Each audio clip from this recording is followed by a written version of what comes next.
Good morning from grey Brussels. Thanks for joining us in the last days before Christmas for the launch of our latest European Market Outlook, our flagship report on solar developments in Europe. Great having you today. My name is Walburga Hemmetsberger. I'm the CEO of SolarPower Europe. It is 17 days of the new European Commission, day 17, and we are counting.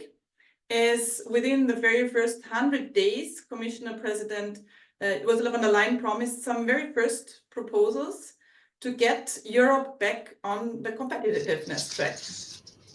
Energy is one of the centerpieces on that journey. Now, solar is delivering for Europe. It has delivered during the gas crisis, shielding millions of Europeans from high energy prices and building up a whole armada of homegrown electricity production assets that are here to stay, making us independent from fossil fuel imports, and that at a very fast pace. It has also delivered again this year. Solar added 66 gigawatt to Europe's energy system, and that is a new record. And it is more than all other power technologies combined. However, when we presented our European Market Outlook to you last year, I was mentioning that there were some clouds on the horizon. This year, we are showing a yellow card. We are showing a yellow card to policymakers, to regulators, and to grid operators. Why is that? The European solar sector has been hit by a significant deployment slowdown. We had growth rates, and you remember, of more than 50% in the last years. This year, it's down to 4% growth. And that is a 92% slowdown in solar growth over the last year. This comes at a moment when Europe needs to accelerate deploying affordable renewables for Europe's competitiveness, for Europe's security, and for combating climate change. We need to continue our growth trajectory and install on average at least 70 gigawatt annually to deliver for Europe. Now, before we are presenting the details of the European Market Outlook to you, it is my great pleasure to hand over to Deputy Director General Mechthild Wörsdorf, and I hope, Mechthild, you have joined by now. Mechthild, yes, if we want, yes. Yeah, perfect. Great to have you. Mechthild, if we want to help solar, and Mechthild is is the Director General, Deputy Director General of DG Energy in the European Commission. Mechthild, if we want to help solar, and solar is the lowest cost energy, to further grow, we need policymakers like you on our side, and I know you are very committed to make this energy transition work. We need you to help us with making sure we have regulatory stability, and that also means, for example, not putting into question renewable targets beyond 2030 that are already in the mission letter of your commissioner. We need to boost flexibility. Flexible electricity demand. Electrification is currently stalling at 23%, so we need to make sure it is at 35% by 2030 already. Energy storage, at least 10 times as much storage as today. And the third one, we need to modernize our grids. Thanks a lot, Mechthild, for being with us. The floor is yours. Thank you very much, Walburga. It's a pleasure to be there in this webinar and to give you some perspective from the European Commission. But first, let me congratulate you again for your market outlook. I had been looking at the policy recommendations for 2024, and they are very much aligned, I would say, with, I think, what I will tell you about the priorities of this new commission. But I will go into a bit more detail. But first, a big thanks also to Burgi and Walburga and the whole team for the last 5 years already of very good cooperation and input. And really, during the crisis, where I think everyone was even more aware how much we need renewables and solar, but this continues, of course, in our journey for 2030 and beyond. So a big thanks for all the very good work and exchanges we had. And obviously, looking forward, I can only see that will continue and even intensify, because there is a lot to do also in this new mandate. So that brings me that we started a new commission on the 1st of December. So we have the Energy Commissioner, Dan Jørgensen, who was a former energy and then climate minister in Denmark. And we have Teresa Ribiera as the executive vice president for competition, but also energy, climate, and environment. So under the leadership of the president, I think that gives us a really very competent, very good team to work together, obviously, with DG Ener, also for the new mandate. So let me maybe highlight a few things, what we have been planning on the new mandate, which started, as I said, 1st of December. We had the first Energy Council ministers from all the 27 EU member states met yesterday, where we had the first exchange also on the priorities. So I think there is a lot of good work and common work also in the future. So I will start with what I would call implementation and delivery. I think Borgi already mentioned it. We had very intense discussion on the European Green Deal, on the Fit for 5 legislation in the last couple of years. So we came out, I think, with a robust framework for energy and climate, which gives the predictability and stability for 2030 and beyond. And this is really now for the member states, for all the stakeholders. And I think it's good to remind us every day that this needs to be implemented. And our new commissioner yesterday highlighted that as well. So for us, that means obviously, first of all, the Renewables Directive, RED III, with all its elements, the target of 42.5 with the ambition to go to 45%, but also the measures which are behind to make that possible. And that's obviously something we can only achieve together. We had also a EU solar strategy, so it means renewables, but also a lot more solar and wind in Europe. So the targets are ambitious, but doable. And we will continue working with our member states to achieve them.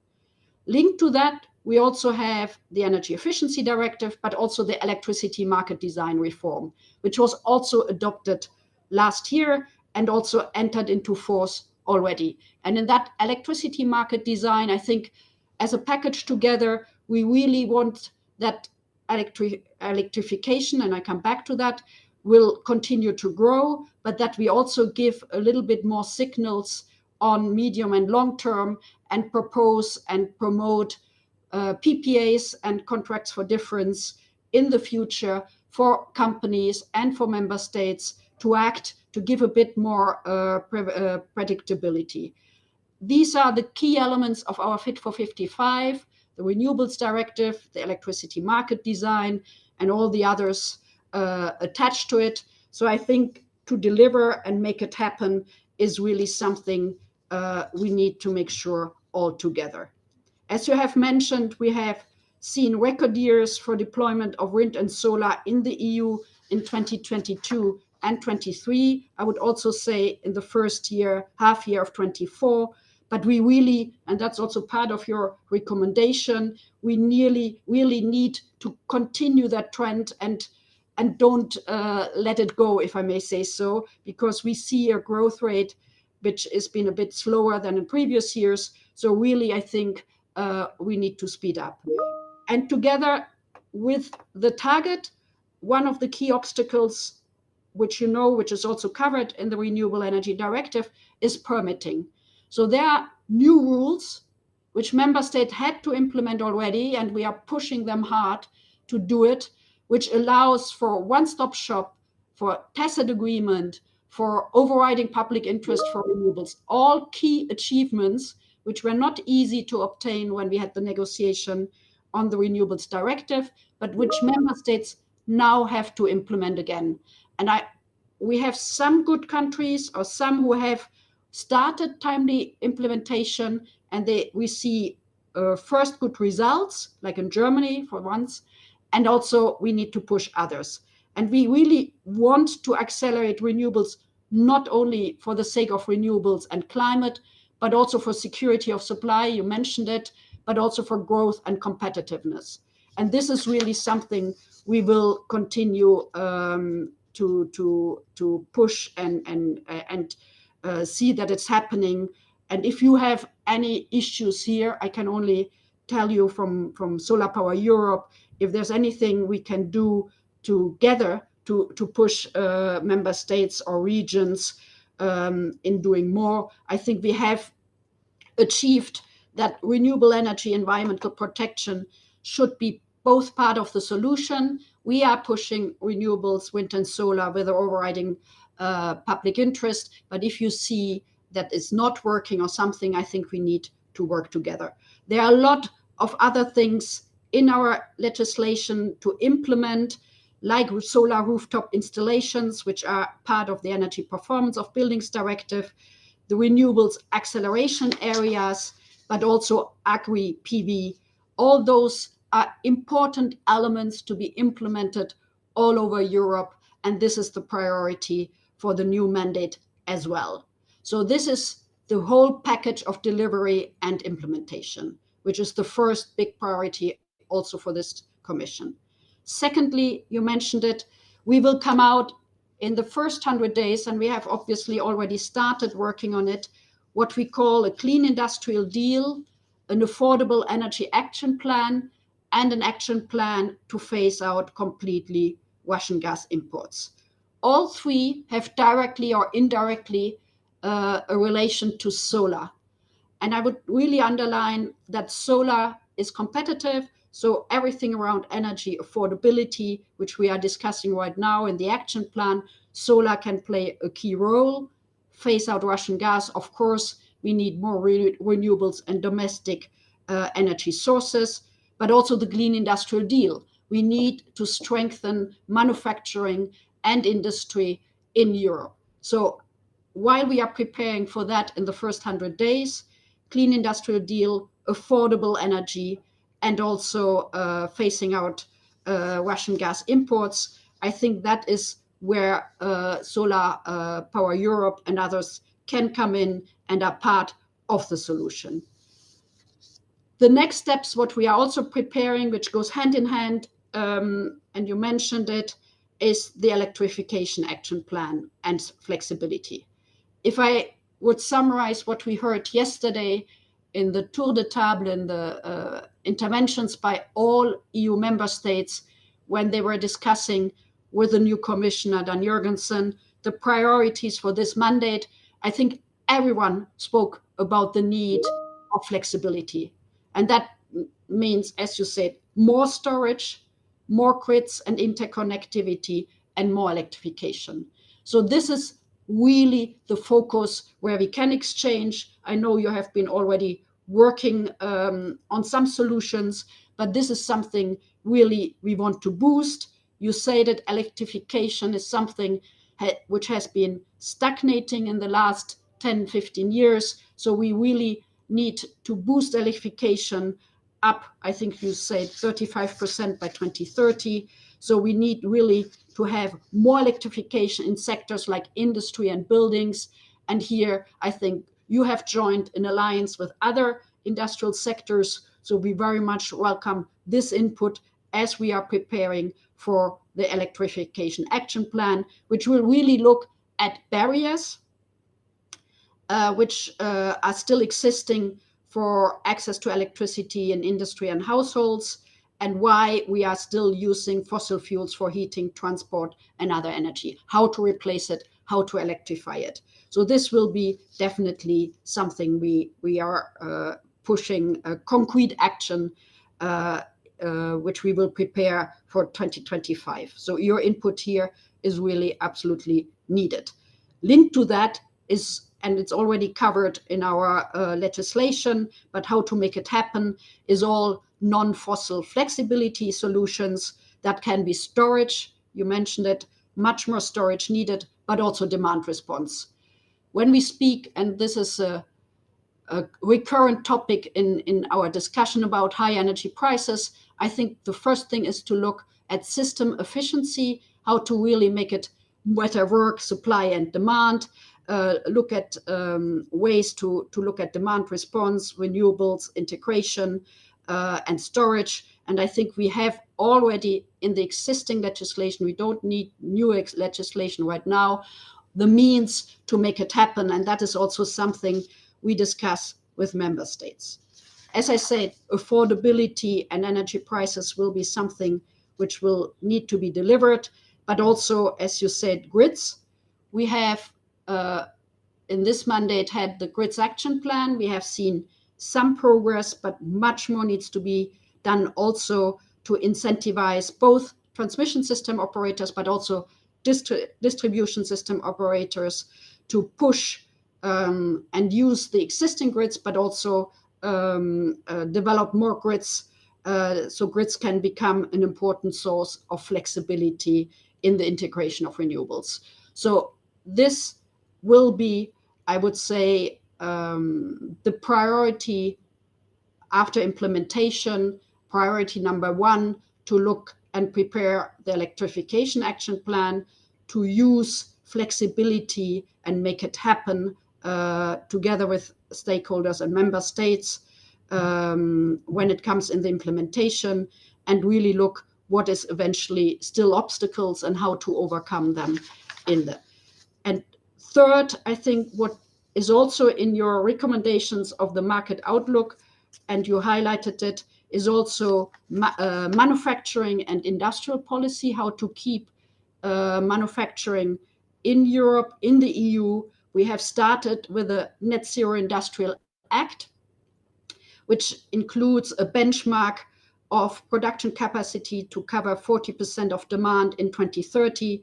That is true across the sector. Of course, every sector has its own challenges, its own strength, but also some points where we need to improve. So we will continue the dialogue we have with you to look at the solar sector in particular, like we do look at others. And we really need to look how we can leverage public demand and what needs to be done and how can we best use resilience and sustainability criteria, because here also the Net Zero Industrial Act, it's now in the implementation phase, which means also coming up with secondary legislation, which needs to have the right balance of acceleration, the deployment of renewables, and as much as possible, keeping or attracting EU manufacturing in the EU, the manufacturing. So it's sometimes a delicate balance, but obviously we need to have both.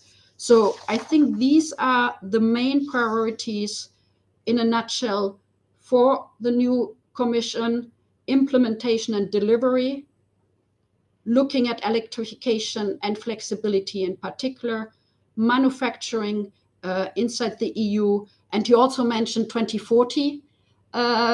This is something where we work hand in hand with our colleagues in DG Climate. First of all, to have the climate law and the 2040 target for greenhouse gas emission reduction, where the Commission already proposed 90%. So that will be one of the key priorities. And then we have to see what does that means for energy.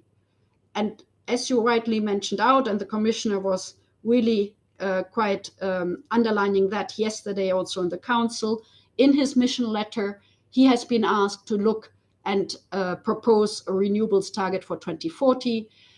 So we will be working on that together with you as stakeholders, with member states. It won't be easy. Let's not, we already heard voices also yesterday from some other partners and member states.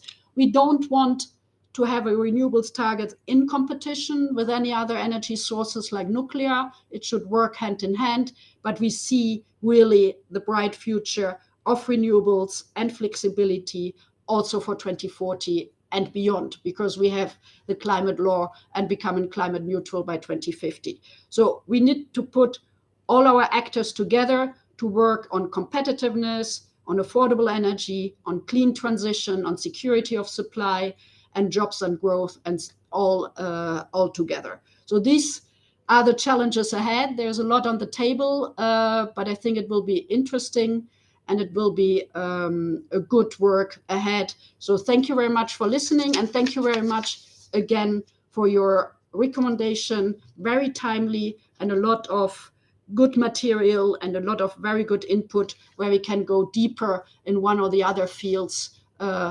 Probably you will do during the call today, but also in future discussion. Thank you very much. Thanks a lot, Mechtil, for your insights. And you rightly mentioned that a lot has been done already. Thanks very much for your support in the last years, shaping this great framework that now needs to be implemented, as you mentioned, on the ground in member states. We will be very happy to continue our good cooperation, not the least disseminating the good practices that member states need and that exist. And we will be very happy working with you on electrification, on flexibility. Good to note as well that ministers yesterday in the council meeting were mentioning flexibility as one of the centerpieces. So that's also good to know. Yeah, very much looking forward to continuing the excellent cooperation. Thanks, Mechtil, for joining us. Thank you. So let's now hear from the team more about what the European Market Outlook is presenting, and from our distinguished guests. So first of all, we will hear facts and figures that will be presented by Michael Schmäler, our Executive Advisor and Director of Market Intelligence at SolarPower Europe. And then it will be followed by Dries Acke with the policy recommendations that Mechtil, you already mentioned. Dries is our Deputy CEO and Policy Director. And all of that will be discussed in the great panel that we're having with Andrea Wechsler, Member of Parliament. Thanks a lot for joining us here today. Bartosz Majewski, the CEO of Menlo Electric. Francisco Berro, Director of Government Affairs at Lightsource BP, and Thomas Röllinger, who is Business Development and Public Affairs responsible at Fronius. For you joining us, we will not have time for Q&As, I'm afraid, but we will be organizing Q&As session for our members beginning next year. So watch out for that Q&A session. Now, before handing over, a big congratulations to the SolarPower Europe team for the excellent work on the EMO, and a big thanks also to the national associations that have been contributing really fantastically to the different chapters of the European Market Outlook. Now over to you, Michael, for the facts and figures.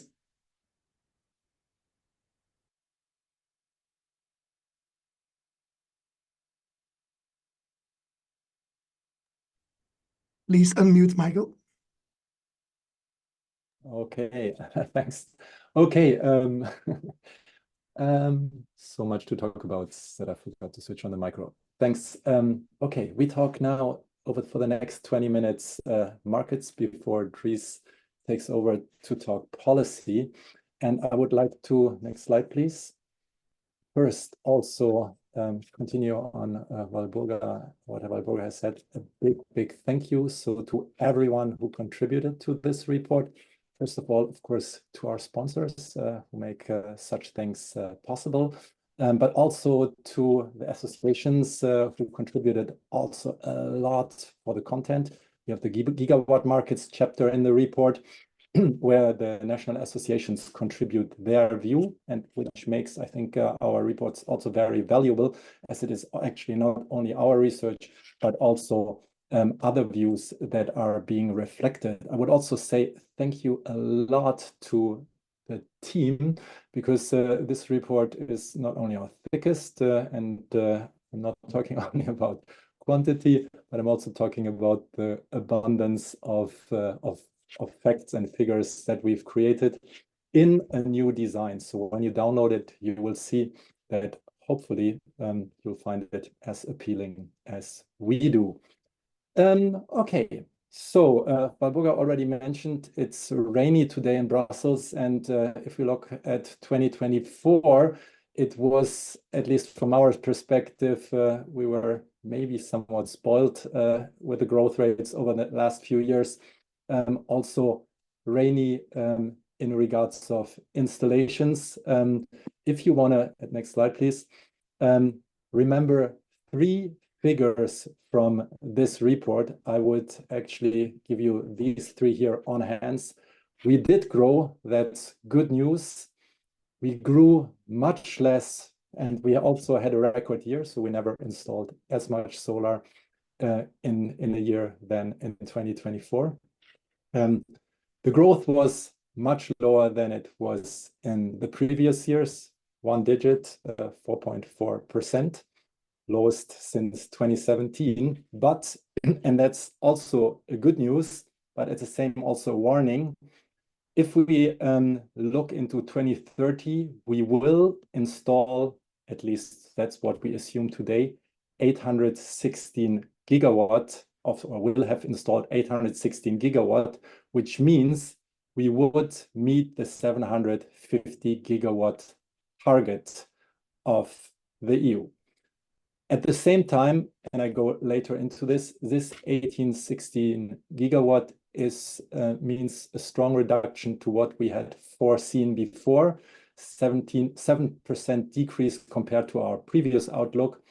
And so we better stay on track.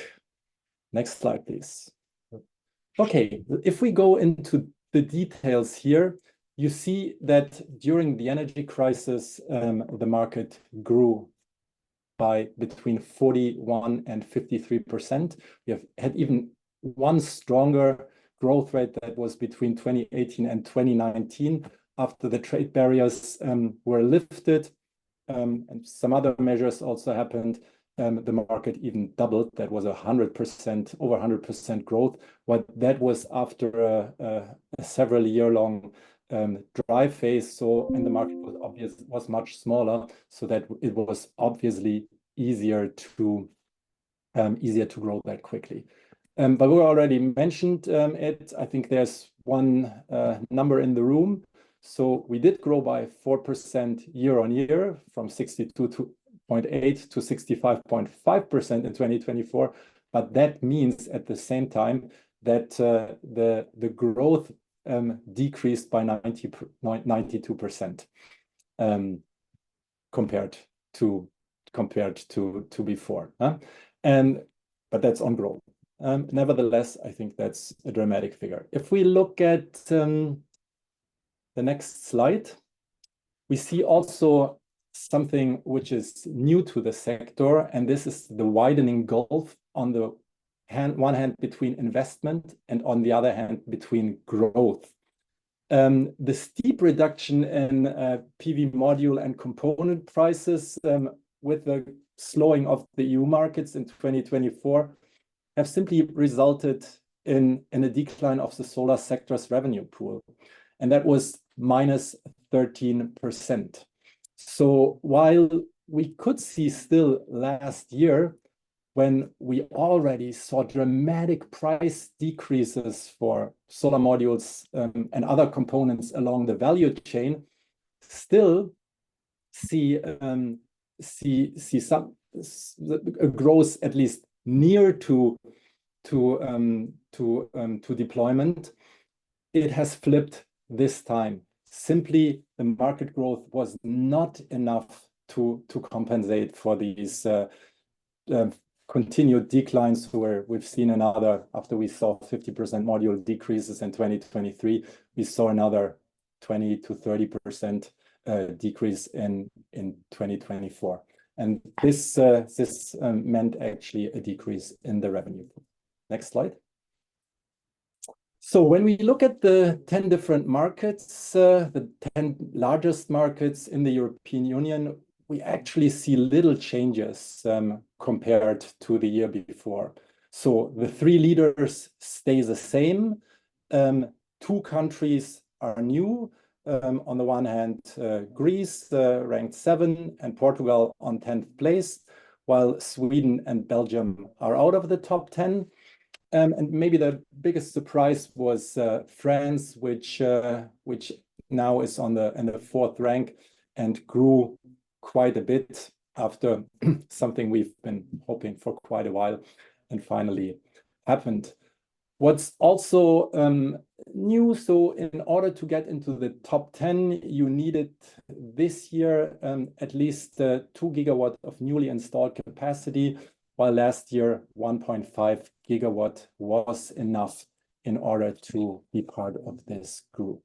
If we look in the next slide on the changes for the different top 10 markets, you see something new. While in 2023, all markets, all these 10 markets were growing, and in 2022, actually only one market was decreasing, and that was year on year, that was France. This year, it's 5 markets that installed less than the year before. So just briefly, Spain was lagging behind on the residential segment, which was thriving during the energy crisis on the one hand, somewhat because of electricity prices, but on the other hand also because of RFF funds from Europe, which were translated into a local support scheme. Poland, we've seen a while ago already the change from net metering to net billing, which also had an impact and still had an impact on the market, combined, of course, with normalizing electricity prices.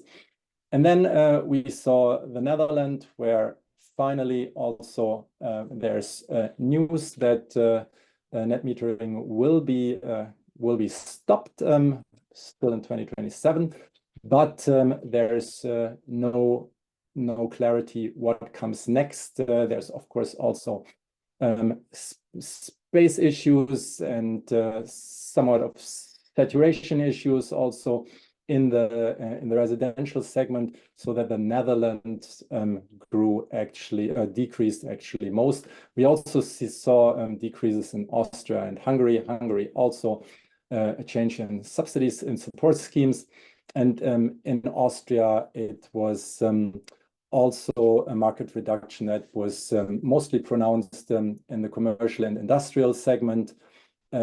Simply, many companies had scaled back their solar project pipeline. Lower electricity prices were seen, and of course, I think that that's true for everyone. We're seeing, of course, broader economic issues in many countries where people think twice where they want to spend their money on.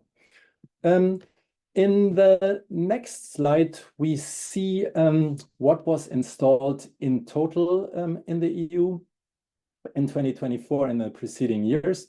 And the interesting number is that we are now at 338 gigawatt total installed capacity. That not only means, of course, if you look on an annual basis, that we installed more than any other power generation technology, but it also means, and that's an interesting number, that we have now cumulatively installed more renewables for the first time, I believe, than anyone else in the EU. You could see here also the different market shares. If you look into 2014, 10 years ago, the top 5 markets accounted for almost 90% of total installations. To be specific, it was 87. Now, 10 years later, the top 5 shares have declined considerably to 69%. And when you look at this year, you see that most obviously was installed in Germany, and I think Germany has soon something to celebrate, because at least according to our numbers, they have installed by the end of the year 99.2 gigawatt and will soon come over the 100 gigawatt level. In Spain, roughly half of what the Germans did was installed so far. It was 47 gigawatt, while Italy had 36 gigawatt installed. And then comes the Netherlands with 26, so basically a quarter of what Germany has, and France with 23.5. Let's move on. if we want to take a look at the different segments, and what we see here is also an interesting trend. The residential rooftop segment that has been the driver of the solar boom in the last few years has seen a slump in 2024. So there, especially the residential rooftop segment, that decreased from 28% share to 20%. Obviously, on the one hand, crisis-related, post-crisis-related, but we're also seeing that support programs, regulatory schemes have been changed that were often also connected to the energy crisis, and that's impacting the segment, the residential segment most. On the other hand, we see a little growth in the commercial market. Prices for for component prices for solar have gone down a bit, so that makes it, of course, interesting to invest. On the other hand, we're also seeing that interest rates are coming down, so the business case for commercial and industrial is improving, but not so much, because we're seeing here also flexibility issues. Several countries' legislation is here lagging behind, and we're also seeing, of course, an economic tight situation where companies think twice if they put solar on their roofs. The positive surprise has been utility scale systems, so mostly ground mounted, but also some large rooftops. So for us, utility scale means systems above 1 megawatt. And in the majority of countries, so 16 out of 27 countries, we saw more ground mount systems being installed than the year before. And if we look at now the next slide, you will see that on the one hand, we saw this boom for utility scale, which increased quite a bit year on year. But if you look at the total installed capacity, that has not translated in a large jump in shares. Utility scale solar is at 36%, so roughly a third. That's 1.5% more than the year before. On the other hand, that means that rooftop solar is, despite the residential weakness last year, still driving, still the biggest market driver and operator of solar power in Europe, with basically 2/3 or 216 gigawatt of total installations. Okay, if we look at the installed capacity per capita, you see also now finally 3 countries having passed the 1 kilowatt level per installed capita. So the Netherlands were there already last year. They are now at almost 1.5 kilowatt. Germany just made it over this level, and so did Austria. So on the other hand, the other top 10 countries are having somewhat lower installed per capacities, but as you can see, the spread is not so wide. What's maybe worth mentioning is that Denmark was moved quite a bit behind because there was not so much growth, and they were last year on rank 3. Okay, next slide. Yeah, let's talk about the future and what we see in the crystal ball. When you look at the EMO 2023, we had anticipated much stronger growth rates. All of them were 2 digits. So we anticipated the market this year to grow 11%, 2025, 19%, 2026, 14%, and 11% for 2027. That's different now. We're much more conservative here in our outlook. So we see only 7% growth next year, and then the market even coming down a little bit before it goes up again, but stays in the one digit level. So the reasons are the following. So we see all these flexibility issues that we're talking about and that Mechthild was talking about, and which Dries and the panel will also discuss later on, is that that flexibility, permitting, changes in regulatory schemes, all these challenges simply are on the horizon, and even if they might be changed and improved, in Brussels a lot was done to set the base for this. It will take some time, and that's why we decreased our outlook quite a bit. So the max is actually now that we are at around 81.5 gigawatt in terms of installations. Still, we're seeing growth. I think there are other sectors that are not at that level. Okay, if we look at the top 10 markets and go into details a little bit here, it's the distribution is that way that the market will be simply dominated by the large markets. So Germany will add in the next 5 years, including 2024, from 2025, sorry, to 2028, 73 gigawatts.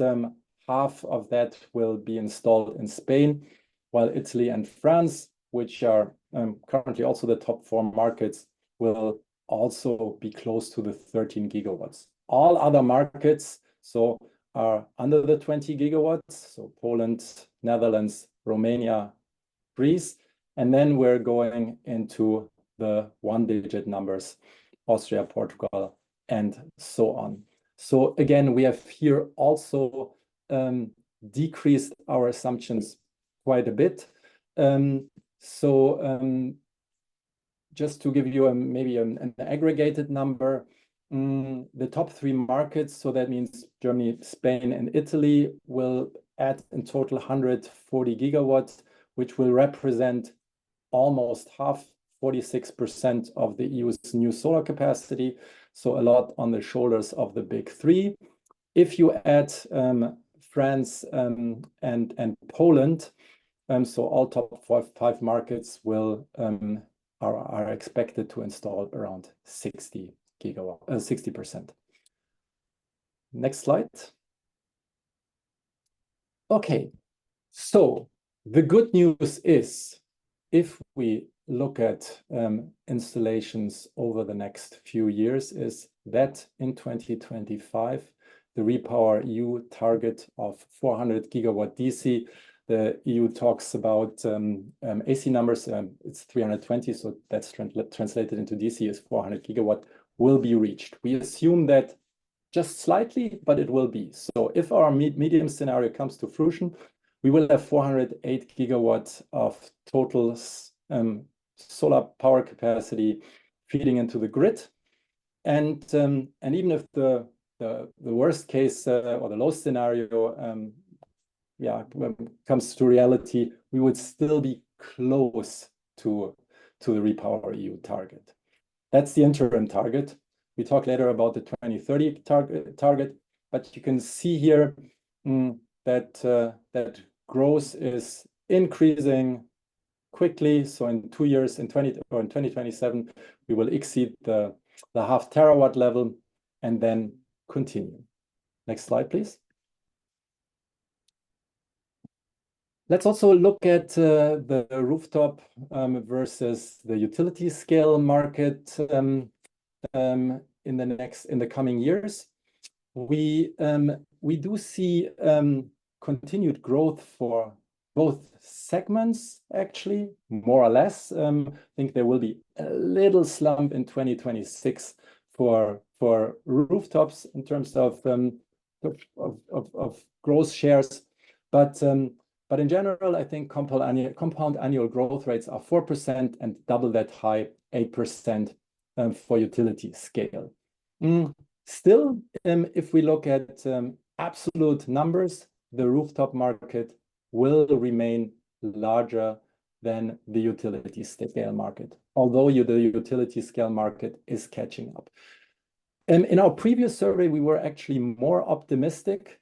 We were more optimistic, but due to decreasing solar values, solar capture rates, and increasing curtailments, making the markets more difficult for utility scale, we are also a little bit more pessimistic here. Let's come to the last two slides. So here you see, actually, when we look at 2030, I just chose this slide to see that we've built sort of a building with the solar industry to different heights in different markets. And now the question is where it goes, how it goes, and how fast it goes. And one pillar that is important and has been not performing as well as we wanted, rather the other way around, it's our manufacturing sector. Next slide, please. While there's still the EU target of 30 gigawatt manufacturing target, we're still far below.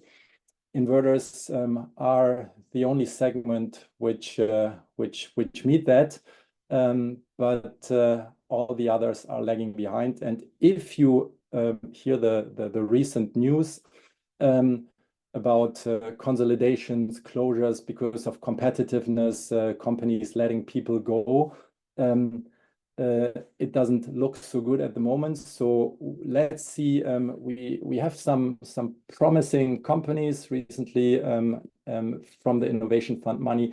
Some companies got funding, and so there are some investments happening. We'll see if this is enough, and I think the NZIA will play a big role.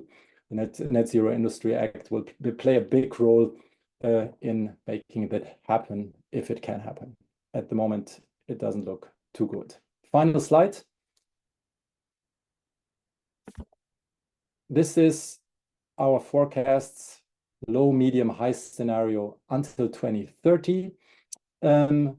Again, I mentioned already in the first slide, among the three numbers you should remember, one is 816 gigawatt.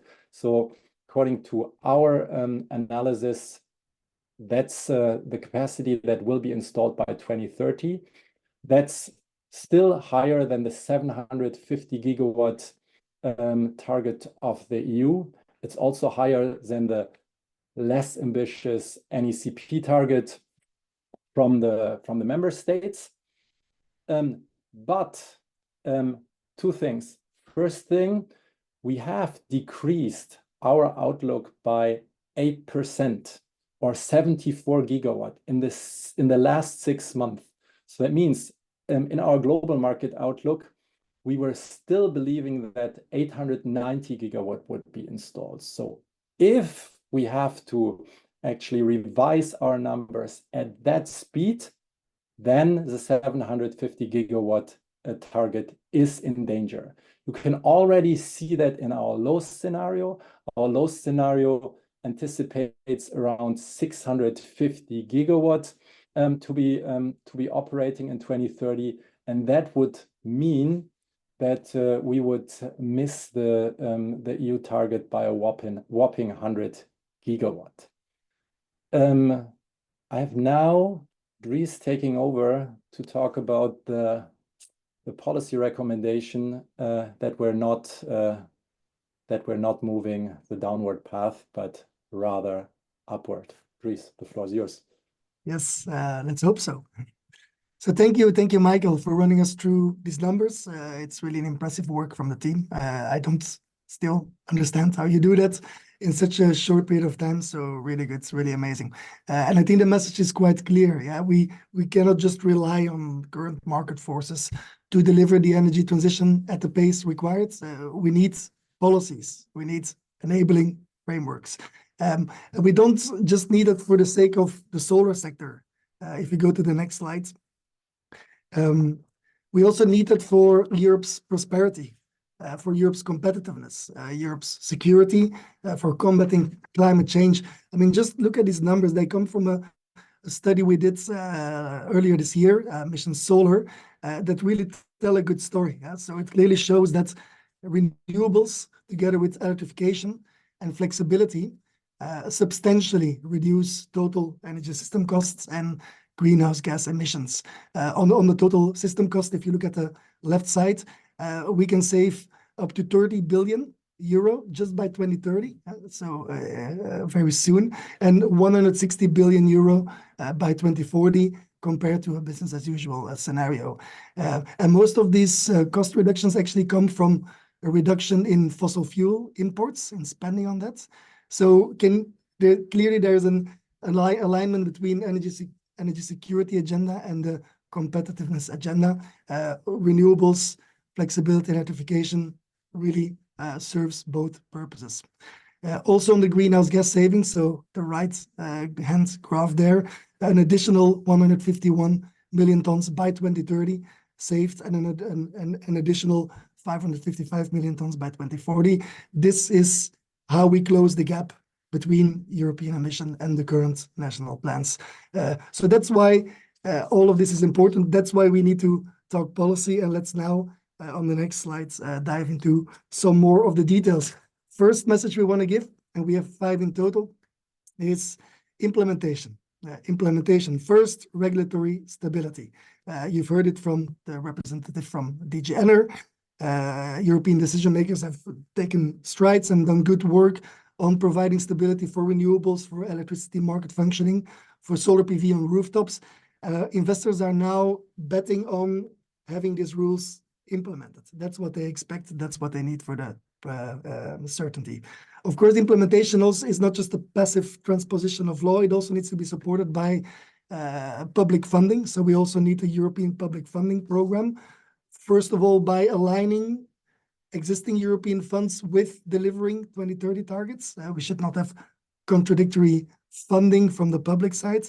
And second, by establishing a new European Clean Energy Investment Fund as part of the next budget that starts in 2027. And that's really important because the current budget and the current next generation EU funding, resilience recovery funding, is also running out around 2026. So we need to pick up on that gap. Next slide, please. We need to do additional stuff as well. Embark on a flexibility and electrification revolution. Across Europe, solar developers are confronted with the limits of the energy system. Flexibility investments in grids, storage, demand response have not kept up. And this has been leading to an increase in curtailment, in negative prices. And in addition, also the electrification trends have been stalling over the last decade, around 22%. And that further exacerbates actually the situation of negative prices and curtailment. So all of that really must change. And as I said before, implementing the current rules will already be an important first meaningful step. So we certainly need to do that. But we need additional action. And let me just highlight 3 things within that. First, industrial electrification. We're looking forward to the European Clean Industrial Deal and the Industrial Decarbonization Acceleration Act. That needs to have electrification, industrial electrification at its core. This is the way we give a structural solution to the competitiveness issues. We also expect the competitiveness fund to go alongside that. And that fund should then look at de-risking those industrial sectors that can electrify at lower temperature heating processes. There's a lot of low-hanging fruit there that needs to be tapped first. Of course, we also need to support the harder to electrify sectors, And there we believe that state aid to support with energy costs is important, but it should be targeted, and it should also be temporary, and it should also be conditional even to actually investments in clean electrification and flexibilization of those industrial loads. Second point, storage and batteries. It's great to have an EU grids action plan. It's also wonderful that we are expecting a European electrification action plan, but we shall not lose sight of what is probably the most important, the most effective and quickest to deploy flexibility solution, and that is batteries, battery energy storage systems. Europe's battery market is growing, but we're far behind what we see international in China, US, Australia, and that is because we're still dealing with a lot of barriers for battery uptake, both behind the meter, front of meter, standalone, like double charging, the proliferation of time of use tariffs are not yet there sufficiently, a lack of competitive auction processes for storage. There's a lot of action that we need to take there. For me, the question is it not then time for a dedicated storage action plan? It's that important. And the third point under this policy recommendation is energy taxation. We need to shift energy taxation away from clean electricity. Electricity is still more heavily taxed than some fossil fuels and gas, even up to 3.5 times as much. This is the world upside down, I would say. And that's an imbalance that needs to be addressed, for example, through the energy taxation directive that should be landing soon. Let's move on to the next policy recommendation, referring to the manufacturing and the supply chains. We absolutely need to reshore and diversify solar manufacturing and also strengthen the European inverter industry. Supply chains of solar are too concentrated. That is clear, and that needs to change. So we certainly want that Net Zero Industry Act to be implemented as soon as possible, because using resilience criteria in public procurement, public auctions will help, and it's very important to have as soon as possible. But let me zoom in also a little bit on the inverter industry, because the solar inverters is an industry where Europe still has a strong manufacturing basis, as you saw in one of the last slides, up to 90 gigawatts still last year. And it's an industry Europe can simply not afford to lose. It is quite essential. We call it the brain of the solar system, and actually by extension, the inverter is the brain of the future energy system, because it connects solar electrons to the grids, to batteries, to heat pumps, to all other electrified energy. So inverters are the center of the future electrified, digitized energy system, and that needs to remain European. Going to the fourth policy recommendation. This is about leveraging the potential of solar PV for Europe's social, environmental, and agricultural agendas. Solar is a very versatile technology, very adaptable. It provides a solution to many societal and political issues. And that's important to highlight. Take Europe's social agenda. Rooftop solar substantially decreases household energy bills. So if we look at the upcoming European Affordable Housing Plan, that needs to have rooftop solar in there. Take Europe's environmental agenda. Solar parks can very well be nature inclusive and nature positive. Nature positive solar parks are solar installations that are designed to produce renewable energy, but also to enhance the local biodiversity and nature restoration, soil regeneration. There's a lot of good examples for that. And third, Europe's agricultural agenda, where there's a clear marriage between solar and agriculture. And it's a very promising solution. We say that, but also the agricultural sector says that. We work together on agri-solar very closely. And agri-solar has really proven to foster sustainable agricultural practices, be a real new revenue source for farmers as well. So all of that is a story that needs to be told within the vision for agriculture, within the revised common agricultural policy as well. So we look forward to that too. And then the last point, number 5, that is around permitting practices. I know I've already mentioned the importance of implementation first, but we just wanted to highlight the permitting side yet again, because we do see several member states who are implementing that relatively well with better procedures on spatial planning, permitting, granting. A shout out to Germany, I think, is in place, Spain as well. But we also see a lot of practices that are not going that well in Italy, in France, where we actually see acceleration areas for renewables moving to a no-go zone logic, and that needs to be avoided at all costs. So we're really calling on the European Commission to support member states closely in transposing the rules in the right spirit, and to take action in case of non-compliance. I was happy to hear Mechthild from DG Enner mentioning that they are doing that, but we really need to further support that. Good. So those were the policy recommendations. You can read them in a little bit more detail and with a little bit more time in the report, of course, that I suggest you have a look at. And for me, this is a good moment to move to the actual panel discussion and also involve some of the speakers here present. So I think we can go to the next slide. Wonderful. Starting, of course, first and foremost with our guest from the European Parliament, Andrea Weixler. Andrea, thank you very much for making the time. We've talked about the challenge of flexibility as the most important one. For the moment, solar doesn't reach the end consumers. We need flexibility. That is also key for our competitiveness.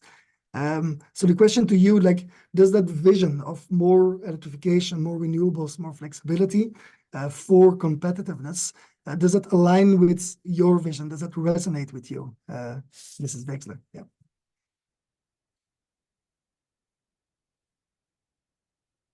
And if you unmute yourself, that will be wonderful.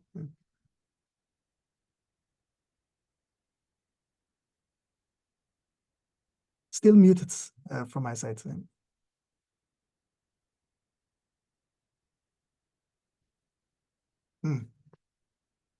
So can you hear me now? Yes, perfect. That's working well. Yes. Wonderful. So first of all, thank you very much for having me. And in any case, to answer your question very briefly, yes, of course, expanding grid infrastructure and storage capabilities is essential for fully harnessing the benefits of renewable energy, and that's also the solar power industry. But before expanding on this point, let me say congratulations on the team for the global market outlook for solar power. It's very solid, the data that we can build our priorities on. And you are asking about our vision. Our vision, of course, is the vision of the EPP, the European People's Party, in the European Parliament, representing the people back home. And so both the data that you presented as well as the policy recommendations are very useful for us. Thank you very much for bringing them forward and presenting them today. Now, first of all, again, the second congratulations maybe to all of those who contributed to the extension of the solar power PV capacity. And Michael Smela has said it, the Repower EU interim target will probably be reached. However, and that's why it's so important that as policymaker in the Parliament, we have these data and the issues and challenges in our minds.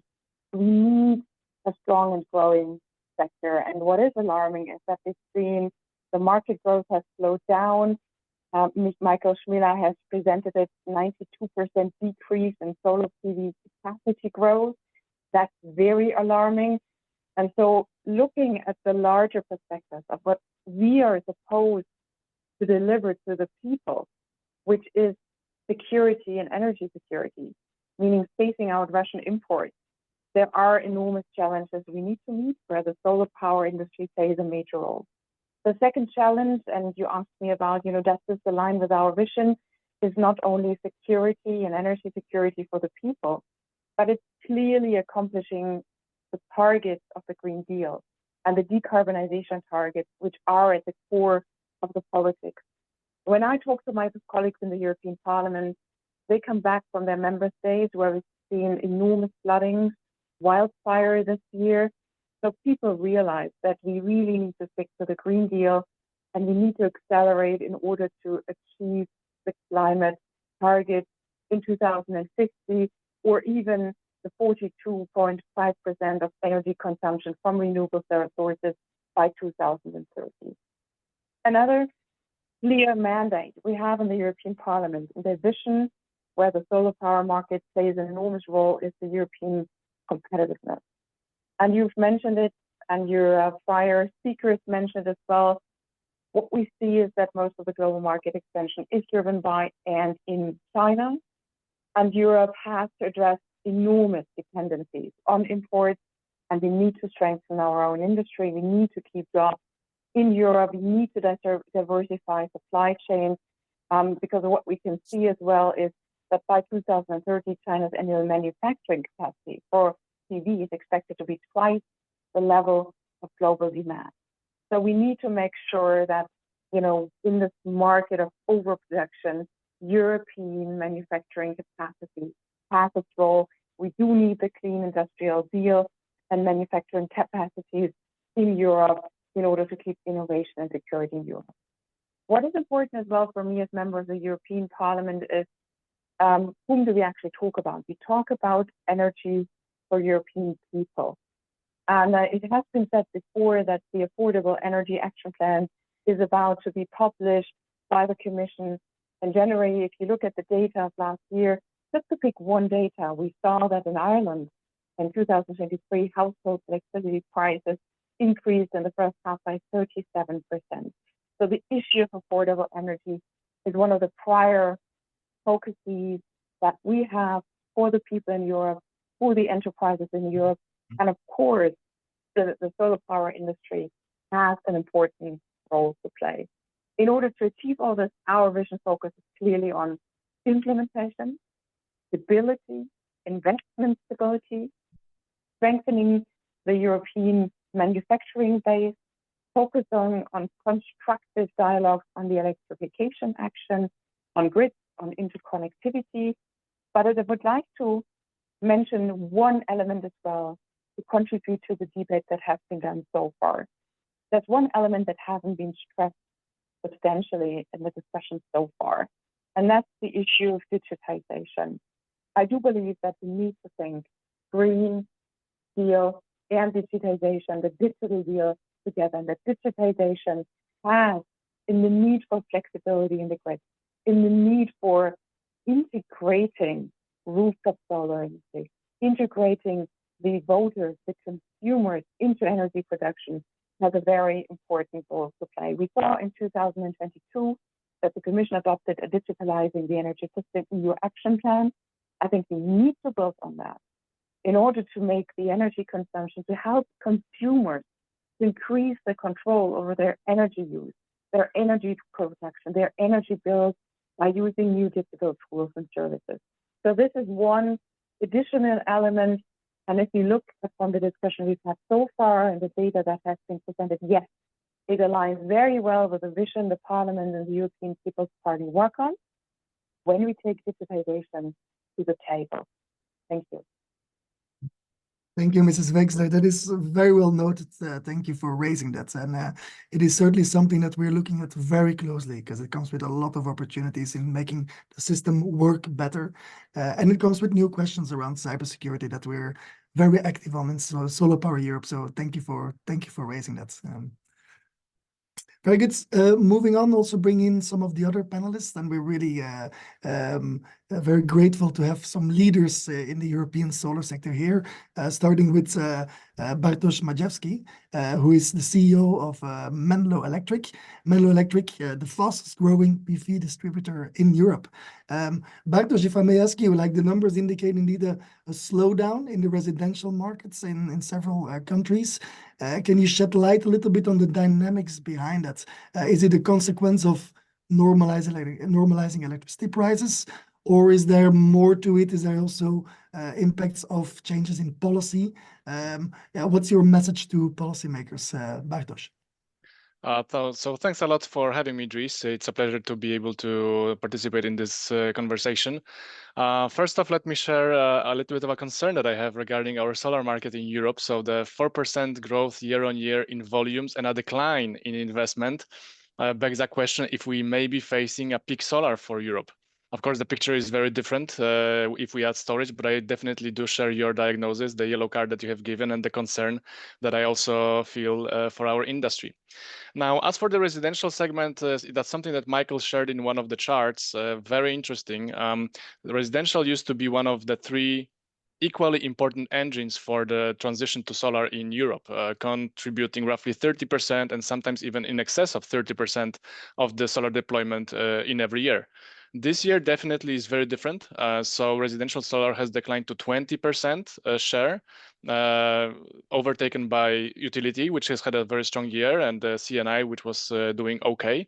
Now, if you think about it, last year it was 28%, and in a stable market, 28% declining to 20% means a 30% decline in the volumes deployed in residential solar, and that's just on volumes. If you also include the impact of the falling prices, that means more than 40% decline in value of that market, and that's the revenues for the companies. And if you look at the margins and the profitability, almost all the installers in Europe have been challenged this year to remain profitable, because in an environment like this, when the capacity is higher than the demand, the margins are very quickly to be wiped out by the price competition among different installers.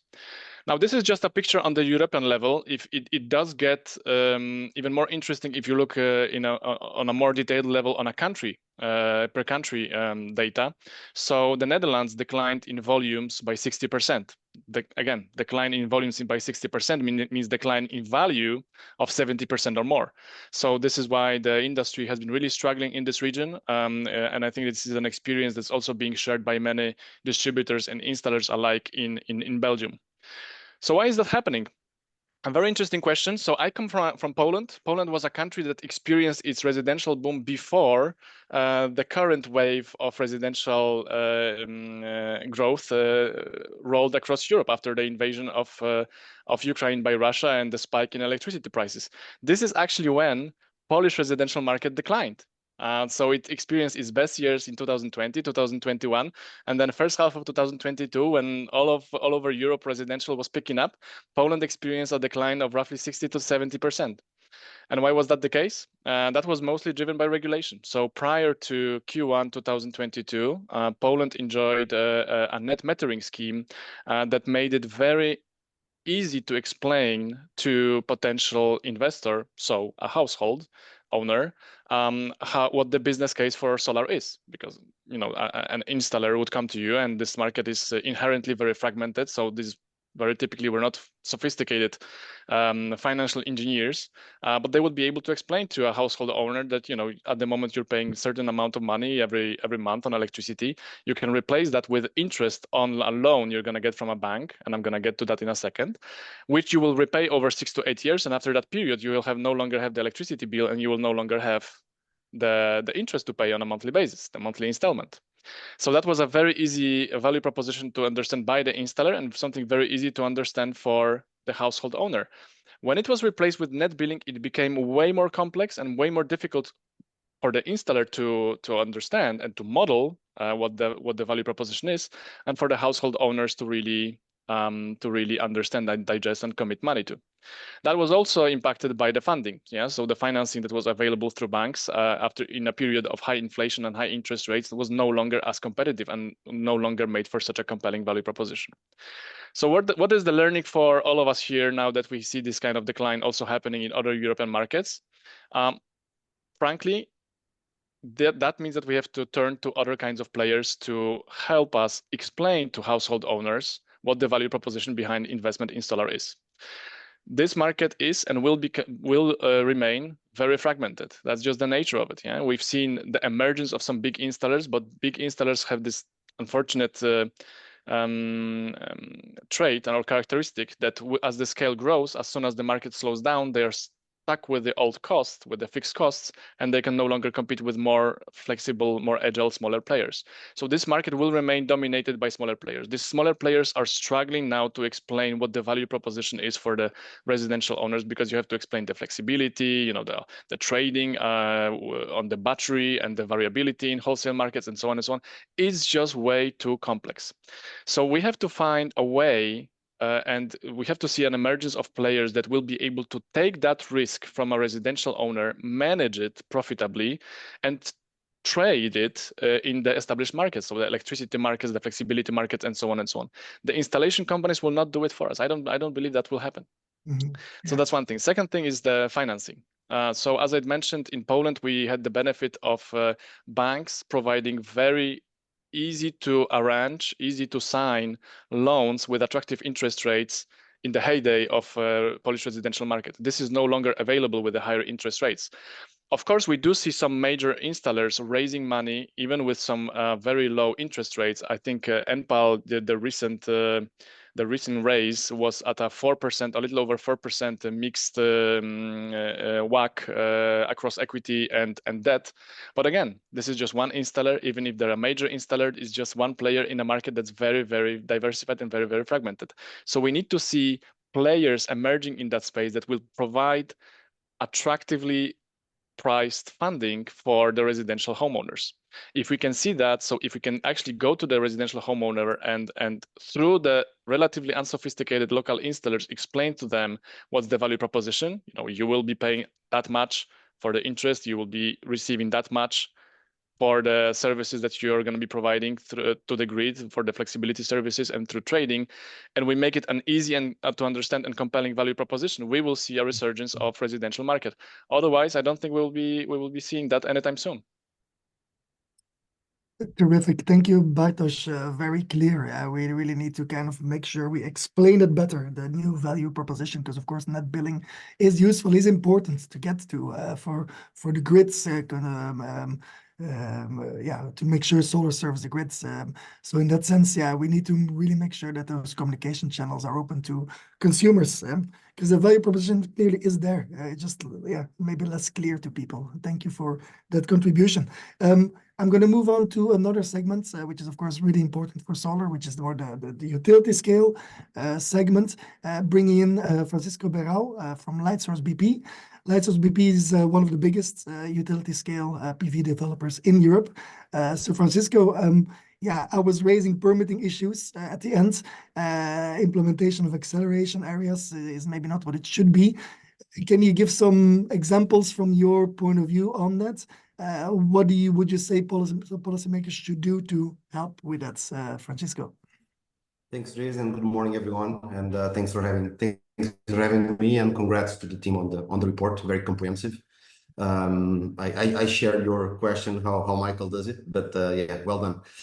And definitely the renewable acceleration areas and planning as a broader topic, it's a very important one to deliver objectives. Without proper planning, without permitting processes, without the environmental process that every single project requires, there will be no deployment, no targets. So there will be no growth as per the outlook entitles. But there's a different angle, I think, eventually a little bit more recent. And as Matt Child mentioned on the opening remarks, renewables are part of the competitiveness agenda. Solar, and in particular utility scale, it's very important on the affordability objectives of reducing the wholesale prices in Europe. And we can address that eventually on a different webinar. Going into your question on the renewable acceleration areas. I think broadly the sector recognized very favorably the new legislative framework that was put forward following the aggression of Russia to Ukraine, with the Council regulation, then the revision of the Renewables Energy Directive, of course, with a few question marks even there, but the sector as a whole has recognized the principle. But there was always a question, was how to implement those renewable acceleration areas. And I think that it's exactly the moment where we are, and we are not seeing best practice almost in any place in terms of how to implement the renewable acceleration areas. And I think the starting point is that maps, and we are talking about special planning and changing the countries, it's always very political, and it's always a political process. Renewable acceleration areas are not different to that. But if we talk about delivering 2030, we are talking about the projects that are already in the planning process. So if we start mapping out completely the countries again and understanding where you can or you cannot do certain activities, we will not deliver the targets as a whole. So in a nutshell, I would like to point out eventually 5 suggestions to policymakers on this. So first, please don't transform the acceleration areas in no-go areas, right? Don't implement a restrictive approach. Acceleration areas are about the project that can be accelerated. This is not about all the projects. This is about the existing applications of solar, and you mentioned very few that are very versatile and can be deployed from the shelf. But don't pretend that all projects need to be accelerated. Focus on those subsectors that can really be accelerated in those areas. Secondly, please don't make the acceleration areas as the legislative framework to deliver the permitting process for renewables. Are 2 complete separate processes. One is about delivering environmental concerns, the grid studies, finding the land and finding all of the things. And the other thing is about acceleration. And please don't substitute one from the other. Third suggestion from us, don't design the areas in a way that oblige all the projects to restart the permitting again. Because if we're just moving back in time instead of bringing the projects forward. Fourth suggestion, if and when designing areas for utility scale, don't decouple these areas from the grid availability. If we are mapping out an area which is very good for whatever reason to fast track utility scale solar, and we need to wait 5 or 7 years for the grid to come, we are not accelerating at all.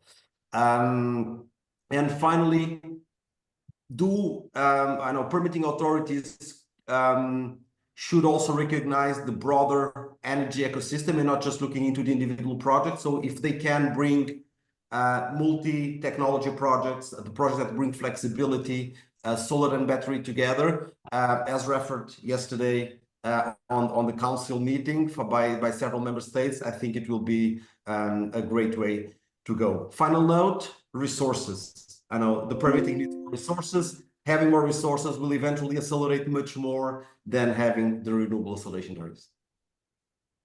Thank you, Chris. Terrific. Thank you, Francisco. Can I just ask you one more question for a short answer, if I may ask, about what you said in terms of solar and batteries together? Yeah. To what extent what we call hybrids projects? Yeah. Can just maybe it's a yes or no question.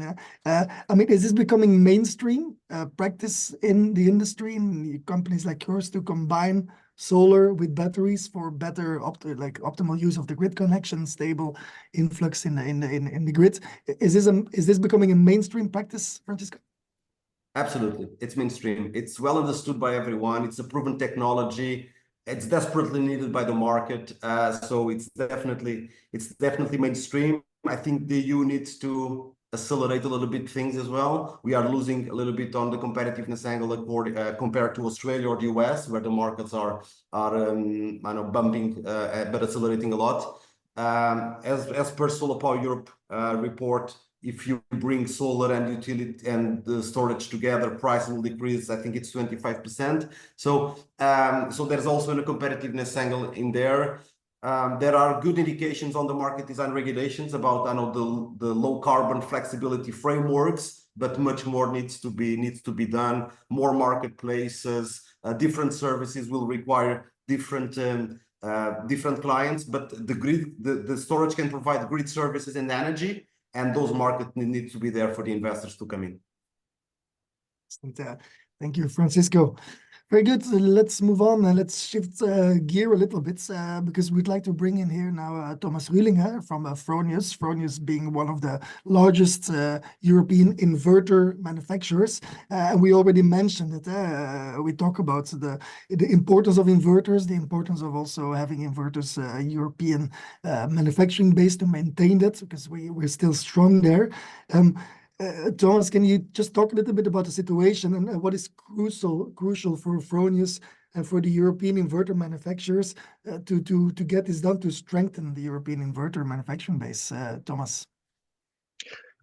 Hello, yes, and thank you very much for the invitation. Well, regarding the situation of the European inverter industry, I think it's important to understand that on the one hand, Europe still has a very good position, as you already mentioned, a lot of assets and a lot of chances for the future. But on the other hand, there are really very critical issues that must be solved to use these potentials and to avoid deindustrialization also of the solar PV inverter industry in Europe. And if you allow, I would like to go a little bit into more details about that now. So Europe has a couple of inverter manufacturers that are front runner in this technology since decades. Therefore, we have huge R&D expertise and also big production capacities in Europe, what basically can bring Europe in a very good position also for the future. But this utilization rate of the existing production capacities in Europe has fallen sharply in the last year. And as far as I know, all European manufacturers are really struggling with this. This applies in particular to inverter manufacturing capacities for rooftop systems, which, as you have mentioned a few times today, is the largest segment in Europe. The reasons for this challenging situation for European inverter manufacturers can be basically, I think, divided into short-term and more structural issues. I think most of you are aware of the high stock level situation in the European market. This is for sure an issue we also have seen and we still see for inverters, but we assume that this is a temporary effect and it will improve again, hopefully next year. What is much more critical for the European inverter industry as a whole is the fact that there is no global level playing field anymore. So today, below 20% of all new PV systems in Europe are equipped with inverters from European manufacturers. A couple of years ago, this value was far above 50%. So we see that European-made components are squeezed out of the European market. And I think it's also important to understand that inverters are decisive components regarding energy security because they are performing important grid supporting functions and they are defining the remote controllability of millions of PV systems. From my point of view, there are several measures that would help to strengthen the European industry. Some big nations around the world have obviously classified inverters as strategically important components and have made framework conditions to strengthen the global competitiveness of components from their manufacturers. And I think Europe should react accordingly to level the global playing field at least a little bit.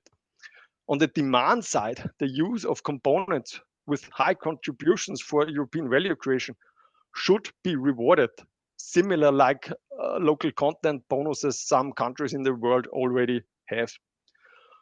Please don't forget the rooftop systems that make up the biggest segment in the European PV market.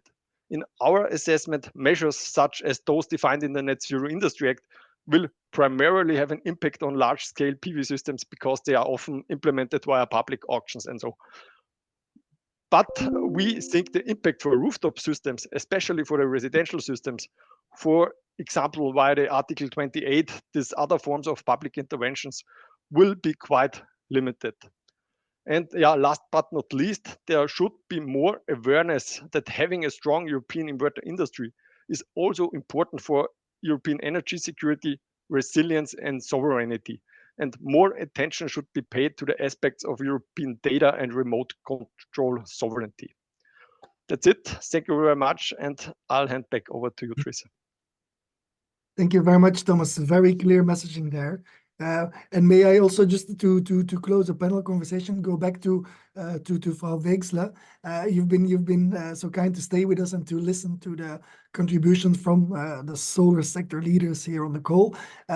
Is there anything you wanted to kind of reflect on, or things you've picked up that you thought were relevant? Also, the last speaker talking about inverters, the importance of the digital components there, communication to households, permitting. We've heard quite a lot of elements. So, Mrs. Wexler, what would be your closing remarks here? Yeah, thank you very much that I may do the closing remarks. I think there is a positive note, and the positive note that I would like to convey is that everyone has understood the problems and everyone is very motivated, from policymakers to industry, to address these problems and also to see the urgency to address these problems in the light of energy security, energy affordability, but also the situation in the industry. And we saw that in the presentation of Dr. Majewski as well, where we can just see that there is margins are wiped out by price competition. There is an urgent need to react. There's 2 points that I would like to pick out. And I think one of the main points I took innovatively and provide for stability and think very courageously where people are not. This was very clear in the intervention by Dr. Majewski, where he said, where players are risk averse, like residential owners, we need to come in with business models to take the risk away and to try to get household owners to play an important role in this renewable energy, solar power environment. So think innovative, think about new business models to allow for the solar power industry to flourish.